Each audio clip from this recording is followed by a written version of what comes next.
Welcome to the Whiskey Vault. I am Daniel Whittington, Chancellor of Wizard Academy and Whiskey Marketing School. This is a gift from Michael Schneider, Level 3 Whiskey Somm, YouTube channel, all around patron, historical patron saint. Okay, I'm getting this off. I'll talk about this bottle in a second. So, how do you read a whiskey label? Because they can be confusing. And remember, we're trying to cover some of the fundamentals, and what I'm going to tell you is just the basic components of a whiskey label, and then we're going to drink, and then I'm going to tell you something that most people don't talk about, but that you really need to be aware of. Even craft distilleries don't understand this on a regular basis. So, some things on a whiskey label are legal, and some are just marketing. So the things that are legal, the name of the business or the product line is a legal requirement. Now, what it is, irrelevant, right? You have to have some sort of like, this is who this is. The product that it is, bourbon, that's a legal requirement. If it's rye, it's got to say rye. If it has no parent category, it's got to just be whiskey. If it's got to be, and that's got to be somewhere on the front label. The alcohol content, proof or ABV, only one of them is required. And I think it's ABV if I remember correctly. But most people put both. Legal requirement on the bottle, right? The volume of the bottle, 750 milliliters, legal requirement. On the back, this government label right there, in that font, in that bold, in that shape, legally required. The location where it was distilled and produced, legal requirements on the back, right? And then there's other ones if you are a bottled in bond and you sourced it from Kentucky but bottled it in Nevada, you have to say made distilled in Kentucky, bottled in Nevada, right? So that's a legal requirement too. I think that is all the full legal requirements that if you have an age statement, it's got to be the maximum age of minimum age of the youngest thing in there. So if you got 8-year-old whiskey in there, but you also have 2-year-old, it can only say 2, and that's a legal requirement, right? Now, other things on this that mean absolutely nothing to the government, and you can put wherever the heck you want. Uncut, non-chill filtered, sure, those have real meanings, but the government didn't give a shit. Old Louisville. Yeah, the government didn't care as long as it's just the name of the company and you're not using someone else's trademark. Single barrel, government doesn't care about that. If you want to put it on there because it communicates to the consumers, by all means do, but it has no legal requirement. This little blurb and our story, all of that content, no legal requirement on there other than that it doesn't contradict the legal requirements and that it doesn't make an unsubstantiated claim. They have on this one that this is 75-21-4, which is MGP, 75 corn, 21 rye, 4% malted barley. You're not legally required to put that on there. If you want to be transparent with your consumers, you can, but it's not a legal requirement. All the little quotes and all the little blurbs and the fun. Now right here it does say, distilled in Indiana and bottled by Old Louisville Whiskey Company in Louisville, Kentucky. That, I would argue, is a legal requirement that a lot of people sort of avoid, but it's not required to be said like that. That is this company interpreting the law in the spirit of the law and being fully transparent. Hell yes. I cannot count the amount of bottles where they only say produced by this distillery in San Antonio, Texas, or in so-and-so, Washington. And then they're sourcing it and they just... So that's going to bring me to my second thing about how can a whiskey label be misleading, lying, or wrong and still get approved by the federal government. First, we're going to drink Old Louisville. Now, the interesting thing about this one is Old Louisville bourbon is in Louisville, Kentucky, and they are sourcing. This one specifically, they tracked down an MGP barrel, so Midwestern Grain Products, in Indiana. And Lawrenceburg, Indiana, which people don't realize this. Lawrenceburg, Indiana is just a piece of water away from being Kentucky.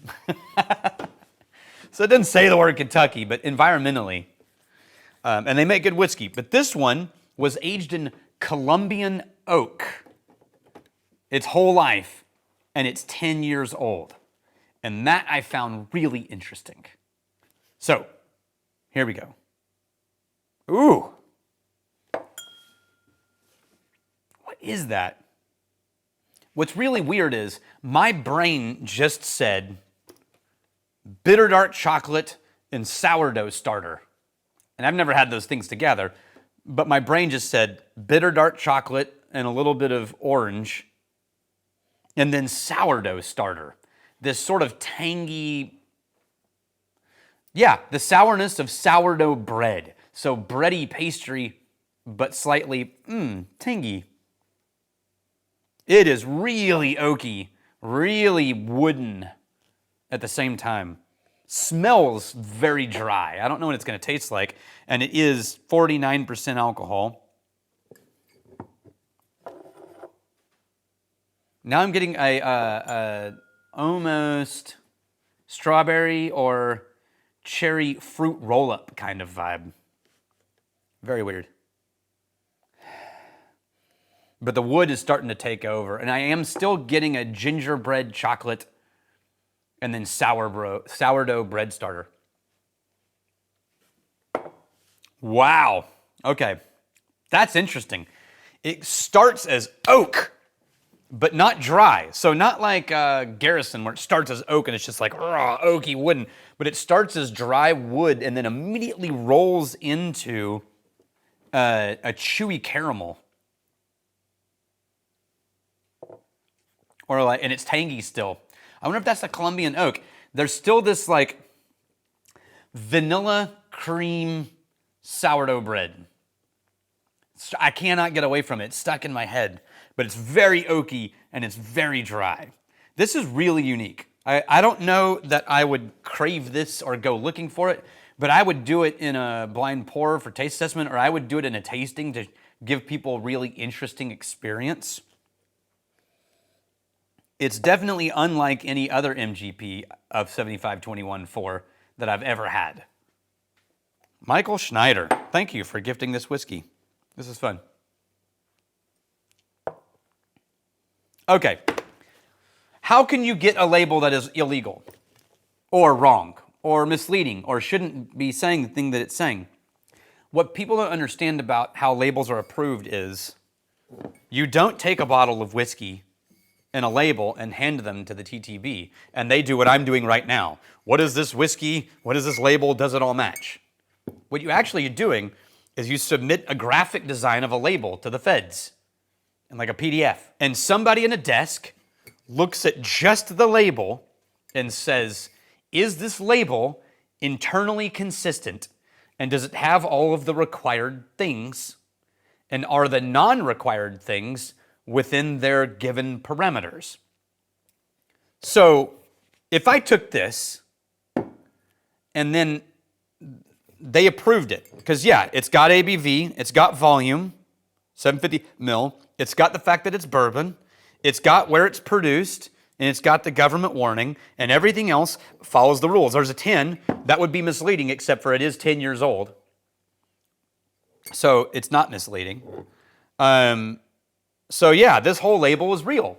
If I then take that label and the feds go, stamp of approval, and then I pour rye into this bottle and put it out, or I pour, it turns out that Columbian oak was used and I didn't tell anybody, right? They're not going to know that the Columbian oak that I used on this, which is written right here, was a used barrel.